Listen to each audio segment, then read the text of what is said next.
Thank you very much, Barbara. I would now, as I said before, like to move on to the next speaker rather than have questions at this stage. So please remember your questions for the discussion period. It is now a great pleasure to introduce Emeritus Professor Bill Yule from the Institute of Psychiatry in London, who is truly one of the pioneers in the effects of disasters and trauma in children, and he's going to be talking to us today about child mental health in complex emergencies. And Bill is unusually casually dressed today. I've always seen him in a collar and tie, even at breakfast, wherever we travel. But unfortunately, his luggage hasn't arrived, so we're pleased that he's here. Thank you very much, Bill.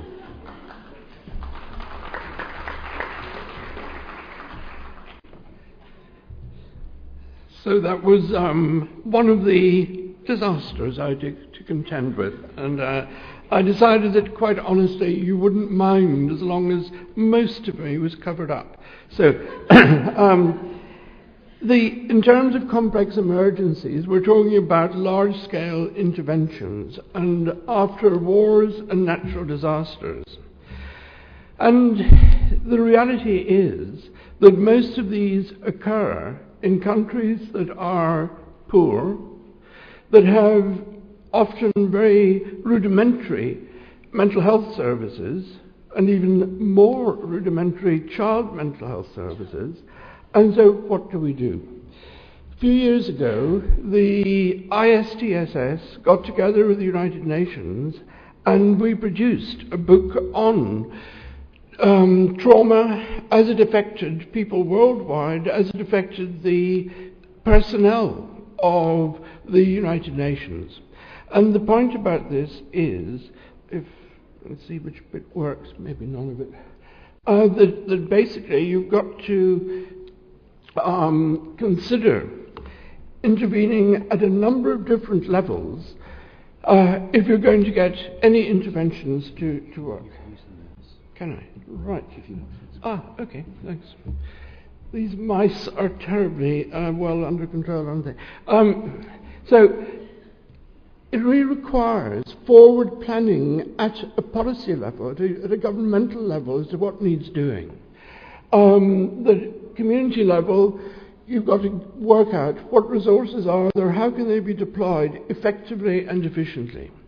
Now, one of the things when I got into this, and Bob Panis and I were both hauled into former Yugoslavia in 1993, I was actually quite shocked at what I saw going on, which was loads of people rushing in, doing all sorts of weird and wonderful things.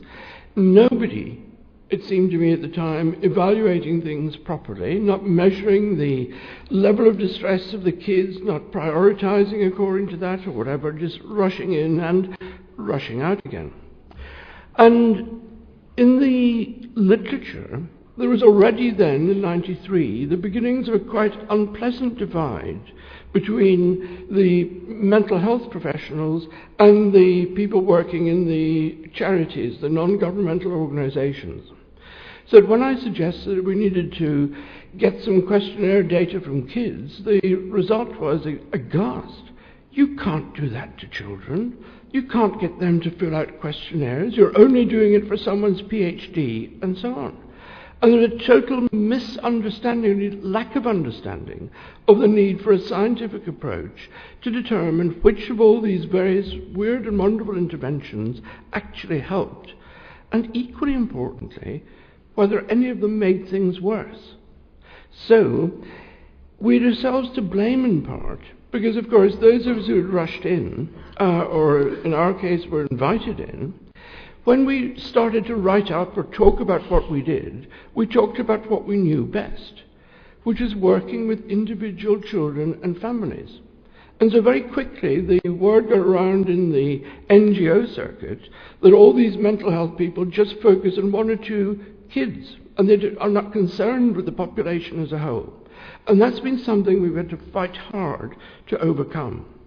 Now, I've been part for about 12 years of the United Kingdom Sri Lanka Trauma Group. We were set up by a group of expats in London to try to ameliorate the effects of the civil war in Sri Lanka. So I've been going there 2 or 3 times a year for all that long time. So when the tsunami hit, within 3 days, we'd responded there to requests from the government representatives as to what should we be advising people to say, to do with kids. Because, of course, the tsunami was so unexpected, as big disasters are, and it was really quite fascinating. Because of the amount of death that the kids had been involved in and experienced, we were talking a lot more about grief and bereavement than we were about stress reactions. And we were advising people to normalize grief reactions and so on, and above all, to sit down and listen to the children, to find out what they were concerned about, to help them to understand what was going on. Nothing very great and dramatic. And I was invited to go there a few weeks later, and I participated in all sorts of formal, informal planning and doing things like lecturing or in a symposium on the ethics of research during major, complicated, complex emergencies. Because people do rush in, they do gather data, and they don't always get consent. They don't always have their things looked at by a research ethics or human ethics committee. And I did do some work with my colleague Nicopocha. We went to Kalmanai up on the east coast, which was very badly hit. And this is what remained of quite a large village right on the coast. The post office, for some reason, was there, but inside was nothing. It had all gone. Boats 500 meters in from the shore were smashed to pieces.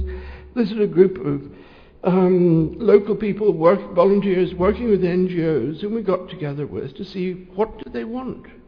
What were they wanting from us? What advice could we give them? And being particularly concerned about the criticisms that are around about things needing to be culturally appropriate, we asked them just to tell us what were the reactions that they had as individuals who'd lived through this, that they'd seen kids having, and so on. And we got those written down. Now, you'll have to take it from me because my writing isn't very clear there. But surprise, surprise, there's not much difference between that list of what they experienced and reported and what you'll find in either ICD-10 or DSM-4 in terms of stress reactions. It is almost universal. So that we were armed with that. Oops. And what was also happening, there's some silly things going on. You've got to house people somewhere. So this happened on Boxing Day. The schools were on holiday. And so this was a big Methodist school, boarding school, which was used as a refugee camp. But of course, a month or so later, they're wanting it back to get on with their teaching and so on. And so these informal camps were replaced. Now, I took this picture of the new super-duper camp. You can see there they've got each of these things as one room. Now, I'm not a physicist, but corrugated iron does not really reflect heat. And when you've got 80 degrees minimum, those things heat up quickly. So yes, you've got a little bit of privacy if you can afford this, to stay in the sauna for very long. But it just looked to me like one of those scenes out of Bridge out of the River Kwai with the parade ground and the things round about it, just like a concentration camp. And I actually took this photograph on the 60th anniversary of the freeing of Bergen-Belsen. So that the idea that you put people into huge groups just because it's more convenient to deliver the physical aid is not really paying attention to the psychological needs. Just a few weeks before the tsunami, by great ironical publication, if you like, Mollica et al. Published their article in The Lancet, which was stressing that every country should have a good national plan for dealing with complex emergencies of all sorts. They would need to have, as part of that, what Barbara was talking about a minute ago, having appropriate measures for their own country, measures that were developed, standardized, and so on, that they need to have treatment ready to deliver. And what wasn't known was that, they said that no country was so prepared, but in fact, of all countries in the world, Iran was prepared. What had happened was that the medical director of mental health in Iran had died unexpectedly, and a Dr. Yassemi was appointed in his stead. And on his desk was one of these many bits of paper from WHO saying, you've got to be prepared for, this is the decade of disaster or whatever. And of course, most places these things just get looked at and passed on and nothing happens. But he took it seriously. And in Iran, apart from some contemporary threats that there are, the biggest threat is earthquakes, and they have them very regularly.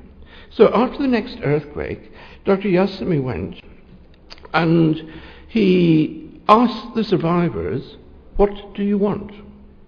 He didn't go saying, the gurus in the literature say you need this, that, and the other thing. He sat down with them and asked them, what do you want? And they wanted accurate information about what had happened and what was going on, and they wanted psychological counselling.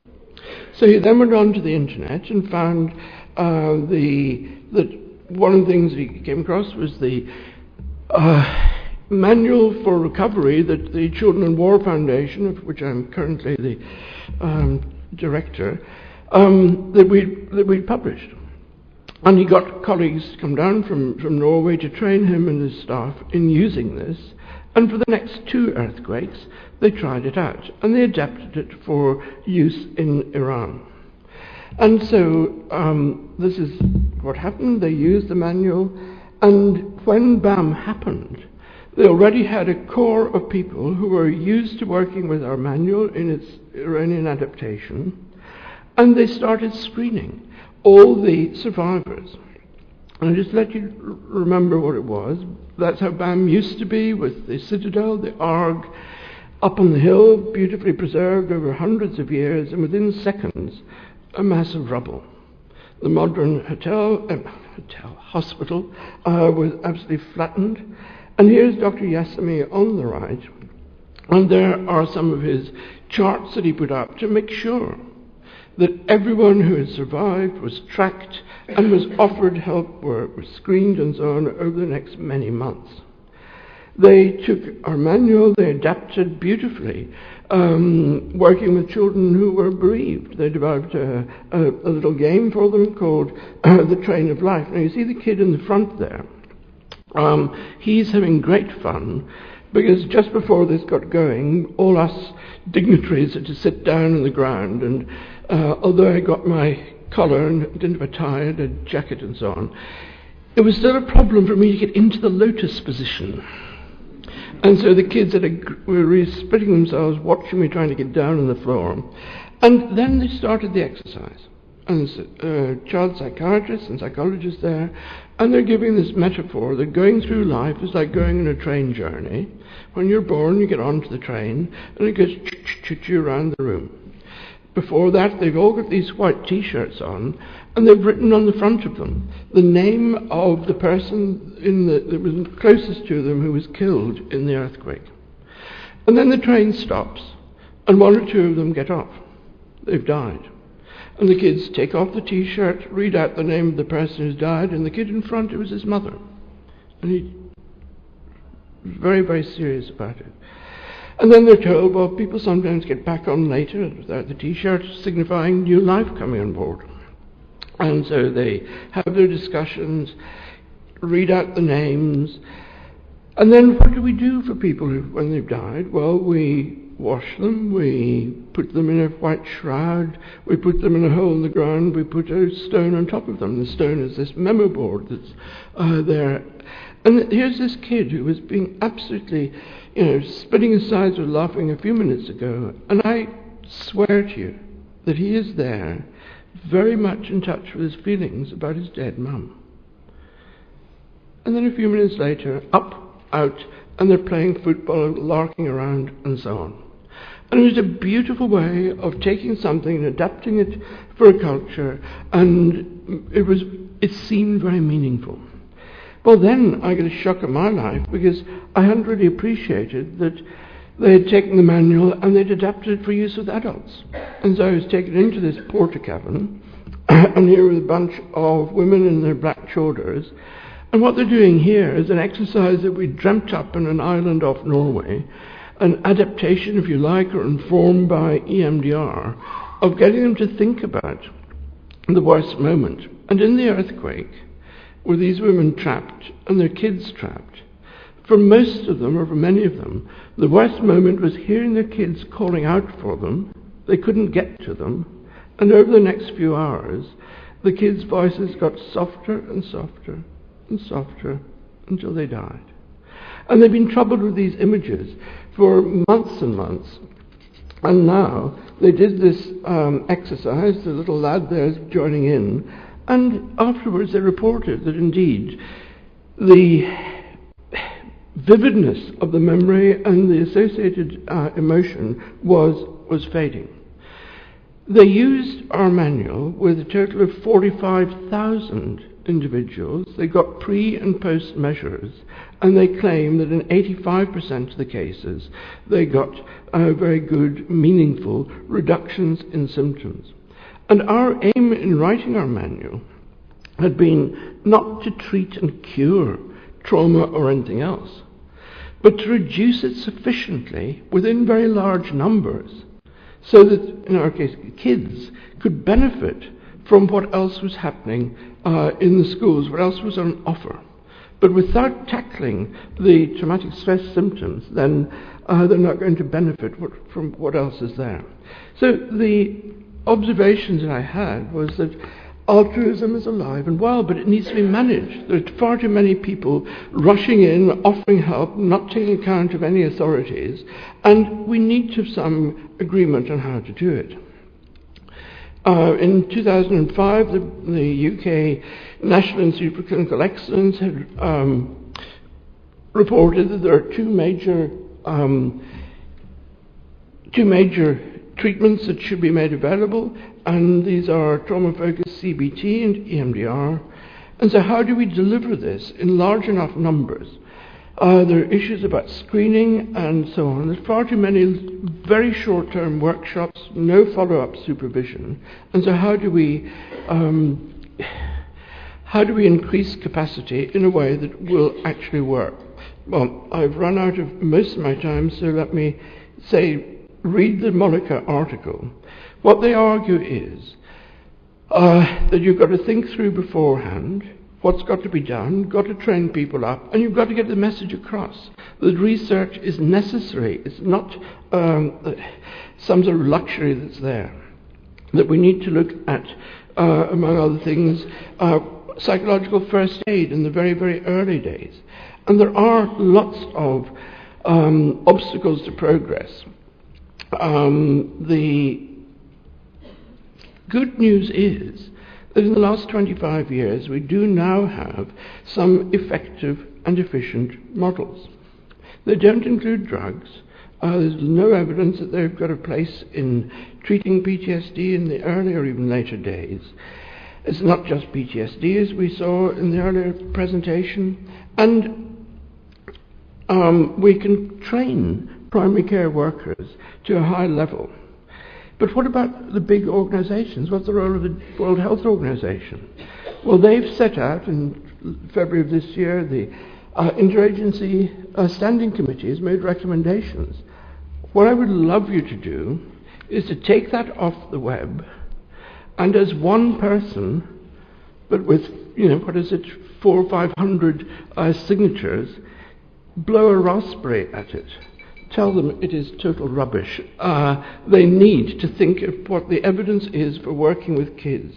There's good evidence, as we'll be hearing in a moment from Dr. Piners, on the psychological first aid that's going on, and we need to look at the value of other group interventions. So thank you for your attention.